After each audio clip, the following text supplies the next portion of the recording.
Bonjour à tous, j'espère que vous avez passé de très bonnes vacances d'hiver. On est de retour pour une série de webinaires. Alors, on va parler aujourd'hui de Smart Beta. C'est un univers qui est tout à fait passionnant et qui n'est pas propre, à vrai dire, aux ETF. Le sujet de Smart Beta, je pense, trouve sa source dans les années 80 avec les travaux de Fama et French. D'ailleurs, ça fait une transition merveilleuse par rapport au webinaire, le dernier webinaire sur l'histoire des ETF. Et Fama et French ont démontré que l'exposition à certains facteurs de risque, ils appelaient ça donc des facteurs de risque, générait de la performance à long terme. Alors, les facteurs de risque, c'est quoi? C'est une exposition à la value, aux dividendes élevés, à la qualité, bien sûr, dont on va parler avec Salvatore. Alors, les gestionnaires classiques, d'abord au PCVM, se sont engouffrés dans la brèche avec un certain succès seulement parce que d'abord, la théorie n'est pas la pratique, on le sait bien. Ensuite, il y a un problème de time to market parce qu'un facteur peut sous-performer pendant assez longtemps. Le gérant de l'OPCVM peut avoir une problématique de stock picking qu'on ne va pas retrouver dans un ETF. Et évidemment, les frais élevés grèvent la performance. Et puis, les ETF sont arrivés, d'abord sur des indices classiques, puis évidemment se sont intéressés au smart beta et à la gestion active. Mais le smart beta, de quoi il s'agit en fait? Il s'agit de déformer les indices que vous connaissez pour en extraire un ou plusieurs facteurs de risque et pour en fait surperformer l'indice classique. C'est un vrai succès. Les chiffres aux États-Unis, le smart beta, c'est 140 milliards de dollars selon les chiffres de ETFGI. Ça représente pas encore beaucoup des actifs, autour de 5%, mais 12% des flux. Ça veut dire qu'il y a toujours un intérêt marqué pour le smart beta. Bonjour Régis, bonjour au public. Merci, c'est un très grand plaisir d'être ici. J'ai le plaisir de me présenter, Salvatore Catalano. Je suis responsable pour le marché français et italien chez Vanek. Vanek a décidé d'entrer dans le marché français en 2022 et c'est vraiment quelque chose de très intéressant. Peut-être pour le public ou les personnes qui ne connaissent pas Vanek encore, Vanek, c'est une société de gestion américaine fondée en 1955. On a le siège légal à New York, mais on a beaucoup d'offices en tout le monde. Euh, En Europe, on est à Amsterdam, Francfort, Zurich. On gère environ 70 milliards de dollars, de lesquels en 5 milliards et demi dans des produits de UCITS. Notre gamme de produits, elle est bien diversifiée. On a des ETF thématiques, sectorielles, core, aussi des assets numériques et des smart beta. Et ça va être un peu le thème d'aujourd'hui, pour lequel j'ai vraiment plaisir de parler. Je pense de porter deux exemples d'indices smart beta. On va voir une. Oui. Ouais, alors ce que je veux dire quand même, dis-moi si je me trompe, Vanek est à peu près le 10e mondial dans l'univers des ETF. Pas mondial, mais dans les États-Unis, si Ah, on aux États-Unis, 10e considère. aux États-Unis, d'accord. Exactement. Si on considère que les États-Unis sont le marché plus grand pour les ETF, on parle d'un 6,2 trillion de dollars et nous, on est le deuxième provider émetteur d'ETF. Ça veut dire on a un peu d'histoire et quelque chose à dire et c'est quelque chose qu'on fait depuis 2006. Alors, là, j'ai pensé de vous porter deux exemples d'indices Smart Beta. On va voir un indice qui offre exposition aux actions de l'États-Unis, des États-Unis, et l'autre indice s'expose au marché chinois. Alors, si on regarde vraiment qu'est-ce qu'on parle de Smart Beta ou un ETF Smart Beta, on peut dire c'est un ETF intelligent. Qui à la fin fait la même chose comme un autre ETF, ça veut dire il suit un indice sous-jacent, mais quelque chose de très spécial, c'est l'adoption d'une stratégie bien sophistiquée pour sélectionner les titres sous-jacents. Et ici, j'ai porté ces deux exemples. On commence avec un indice qui est géré par Morningstar. C'est une des maisons de recherche plus connues au monde. Et c'est un indice qu'il gère depuis 2007. Alors, en bref, en terminologie très simple, on peut dire que l'indice, il investe dans des entreprises ayant des cours boursiers bas et des avantages concurrentiels à long terme. Qu'est-ce que ça veut dire? On va analyser la qualité, pas nous, mais Morningstar, on va analyser la qualité et après, on va analyser le prix de l'action. Alors, qu'est-ce que ça veut dire? Comment Morningstar peut, par exemple, analyser la qualité? Ils font ça avec une méthodologie qui s'appelle Economic Mode. Ce sont les remparts et les avantages concurrentiels. C'est quelque chose qui a été porté sur le marché un peu par Warren Buffett, mais Morningstar, ils ont bien défini 5 sources de mots, de remparts. J'aimerais très vite parler de ça. D'une côté, on parle des coûts de substitution. Une autre source de mots, c'est les actifs incorporels. Ça, c'est quelque chose de très classique et simple à comprendre. Après, on peut parler des effets de réseau.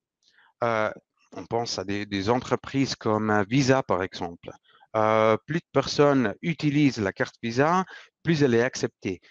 La quatrième, ici, ça peut être les avantages en termes de coûts. Ça veut dire si une société elle est tellement grande qu'elle peut baisser les prix d'achat, mais elle peut vendre au même prix de la concurrence, ça veut dire que la marge est beaucoup plus élevée. Et ça, c'est aussi un avantage. Et après, à la fin, il y a une cinquième source de mots, que ça peut être l'efficience opérationnelle. Ici, on parle des marchés qui sont très de niche, très petits. Les analystes, et ça c'est quelque chose de très discrétionnaire, on a vraiment 100 analystes qui travaillent sur les données des entreprises, ils font cette recherche et après, ils donnent un score, un ranking, ils font une classification qui se base sur les avantages compétitifs qui peuvent être pas existantes, ils peuvent avoir 10 ans d'avantages vers les autres ou 20 ans. Cet indice, il se concentre sur les avantages du minimum de 20 ans. Ça veut dire les sociétés qui ont 20 ans d'avantages sont éligibles à l'indice, pour l'inclusion à l'indice. Mais c'est seulement une part de l'indice parce qu'on a fait la sélection sur la qualité. D'autre côté, qu'est-ce qu'on ne veut pas faire, c'est de payer trop pour la qualité. Alors, qu'est-ce que Morningstar fait? Morningstar prend les avantages et fait une projection de la valeur intrinsèque au futur et calcule la valeur qui se base sur les flux de trésorerie de cette entreprise. Tout automatique. C'est intéressant, c'est important de préciser ça parce qu'en fait, ce que tu es en train de décrire, c'est une méthodologie de gestion active. Ben, nous, on le regarde comme gestion, on parle d'une gestion semi-active ici parce qu'effectivement, oui, on a quelqu'un qui gère l'indice, mais on ne doit pas se préoccuper que quelqu'un prend une mauvaise décision d'ajouter ou d'enlever un titre parce que ça va être bien réglé automatiquement qui se base sur la valeur intrinsèque du. Mais on parle ici d'un portefeuille de 50-60 titres. Ça veut dire on a un peu plus de volatilité au rapport d'un S&P 500, mais intéressant de dire aussi que l'indice, depuis 2007, il était vraiment capable de battre l'S&P 500, mais il nous montre que même dans le temps, on a une allocation dynamique aux différents secteurs. Ça veut dire qu'on va essayer à capturer les secteurs qui ont de la qualité, mais à bon marché. Il fallait, les gérants à 1,50 ou 2% ont des soucis à se faire. Alors, il y a Ça, c'est tous. pas toi qui le dis, c'est moi qui le dis. Il y a des gérants qui sont très formidables aussi. On doit aussi dire ça. Je pense si quelqu'un est vraiment fort dans la gestion d'un fonds, on doit le considérer. Mais ici, c'est seulement pour donner un exemple d'un indice Smart Beta qui coûte il est à bon prix, mais il a aussi porté des résultats très intéressants. Même si les risques, il y a toujours des risques, ça c'est important à savoir, les risques de marché, ils sont toujours ici. Mais ça peut être une idée comme allocation, exposition ou alternative aux actions des États-Unis avec une méthodologie différente. Après, j'ai porté aussi, j'ai choisi un autre exemple. Ici, on parle de l'économie chinoise. C'est aussi pour montrer comment on peut inclure un indice Marbeta en très simple. Cet indice, il investe dans seulement quatre secteurs de l'économie chinoise. Ça veut dire les produits de consommation courante, les biens de consommation discrétionnaire, le soin de la santé et la technologie. Pourquoi? Alors, parce que on est convaincu que ce sont les secteurs qui peuvent être le driver, la force de la croissance chinoise dans les ans à venir. Considérez qu'il y a une classe moyenne de 400 millions de Chinois, ça veut dire une classe moyenne qui a beaucoup plus d'argent, qu'il veut utiliser. Il y a 400 millions de millénials. C'est incroyable. On doit considérer ça. Les millénials, ils veulent des produits de haute gamme.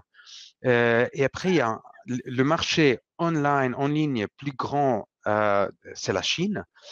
Alors, le Smart Beta, ici, se passe aussi avec la construction de l'indice. Et ici, on a aussi deux choses. On a une part se concentre sur la qualité. Et la qualité ici, c'est l'approche du GARP. Le GARP, en anglais, c'est le Growth at Reasonable Price, la croissance à des prix raisonnables.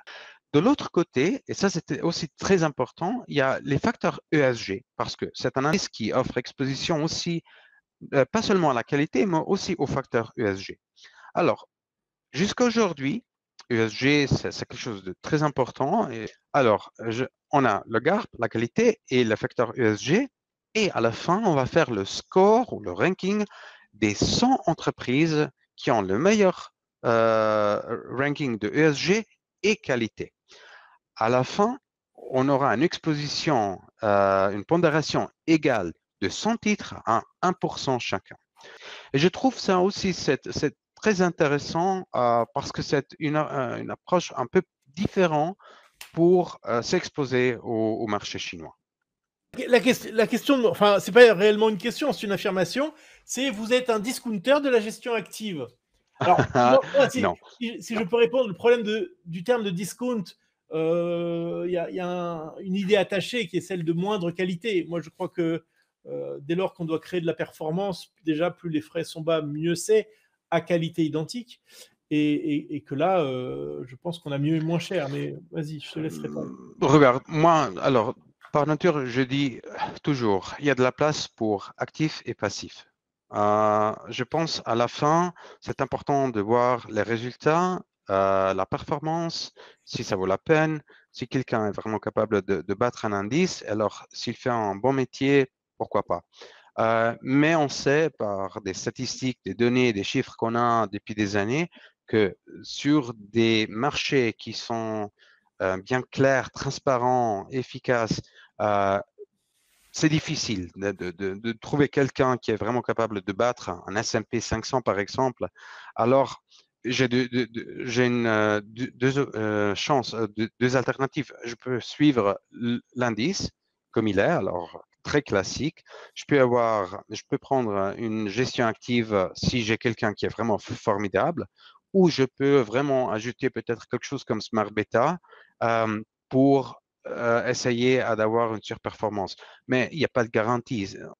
Peut-être préciser aussi que même si Vanek est une société américaine qui initialement propose des ETF aux États-Unis, donc très difficilement accessible à un investisseur européen, désormais, depuis quelques années, Vanek a fait l'effort de créer des fonds UCITS et que les deux indices et les deux produits qui ont été évoqués existent en format UCITS. Et je vous souhaite un excellent week-end. Ciao, Merci à ciao. tous. Ciao. À bientôt.